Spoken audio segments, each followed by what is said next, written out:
Already तृप्त हैं, संतुष्ट हैं, लेकिन जिन्होंने हमें इतना कुछ दिया वो चेक करते हैं कि क्या साल में एक बार आप कुछ ना कुछ अपने अंतकरण के भाव से और श्रद्धा युक्त होकर, विनम्र होकर क्या आप मुझे समर्पित करते हो। परमेश्वर आज केवल सिर्फ आपकी श्रद्धा और आपके भाव को स्वीकार करने के लिए यहाँ उपस्थित हो गए। कहते हैं कि भगवान दिखते कहाँ हैं, अब इतना भोग है, अब इतना भोग दिखाया गया कि भगवान ने उसमें से खाया या नहीं। सारे पदार्थ ऐसे ही थाल खोलो सब ऐसा ही दिखेगा, लेकिन भगवान ने उसमें से क्या खाया। फूल की जब खुशबू लेते हो ना, फूल की जब खुशबू लेते हो तो खुशबू लेने के बाद भी खुशबू वैसी ही रहती है। भगवान भी उस भोजन को वो रस स्वीकार करते हैं और रस स्वीकार होने के बाद वो पदार्थ वैसे ही रहते हैं। हमारे अंतकरण और श्रद्धा जिस समय आप भोग समर्पित कर रहे होते हैं उस समय वो अदृश्य परमपिता परमेश्वर इस समय यहाँ पर उपस्थित होते हैं। वो अपने भक्त के लिए किसी न किसी रूप में यहाँ आकर उस 56 भोग का स्वीकार अवश्य करते हैं। एक मकान कैसे खड़ा होता है? मकान खड़ा करने से पहले आप क्या करते हो? हाँ जी, नींव रखते हैं और नींव की ईंट दिखाई नहीं देती, लेकिन पूरा मकान उस ईंट पर खड़ा होता है। ऐसी परमपिता परमेश्वर है, वो अदृश्य है, दिख नहीं रहे, उनके बिना तो आपका पता नहीं हिल रहा। ऐसी अदृश्य शक्ति सदैव इर्द गिर्द हमारे साथ है, लेकिन उस परमेश्वर को कैसे बुलाना है ये हमारे हाथ है।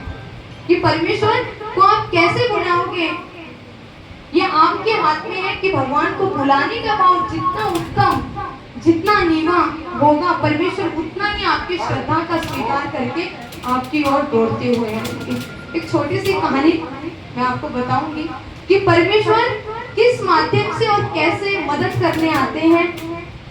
एक औरत बहुत गरीब थी, समय के साथ और गरीबी आई और इतनी गरीबी आई कि घर में खाने के लिए कुछ नहीं था। अब भगवान को बुलाना था। गरीबी और संकट के समय भगवान इतना याद आते हैं कि यहाँ से आवाज निकलती है।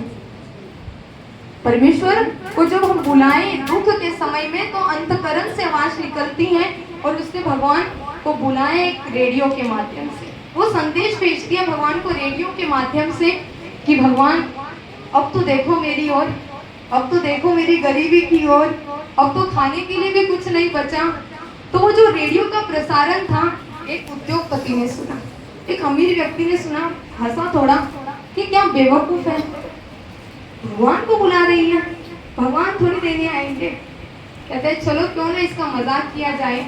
उन्होंने अपने एक व्यक्ति को भेजा कि जाओ और उस महिला को भरपूर खाना दो, उसके घर का राशन भर दो। अब जब वो व्यक्ति वो सामान लेकर गया तो महिला ने सामान लिया, पूरे परिवार ने तृप्त होकर खाया, बचा हुआ सामान अलमारी में रखा। अब वो व्यक्ति हैरान है कि इसने मेरे से अब तक ये पूछा क्यों नहीं कि ये सामान कौन लेकर आया। आखिर में वही व्यक्ति महिला से कहता है कि क्या आप में जिज्ञासा नहीं है ये जानने की कि ये सामान किसने भेजा? क्या आप जानना नहीं चाहती इतना सामान आज आपके घर में आया तो कहाँ से आया? महिला ने बड़ा सुंदर जवाब दिया। कहती है मैं क्यों सोचूं, मैं क्यों चिंता करूं, ये सामान किसने भेजा, कहाँ से आया? मुझे मेरे कृष्ण पर इतना विश्वास है कि उसने जिसको भी आदेश दिया होगा किसी ना किसी शैतान ने भेजा होगा। परमेश्वर का पता ऐसा है कि आप अंतकरण में केवल श्रद्धा लेकर आए। ये कहानी इसलिए बताई क्योंकि इसी परिवार के पुत्र वधू ने मुझसे फोन पर कहा था कि जब हम इंडिया आएंगे तो हम पंगत करेंगे।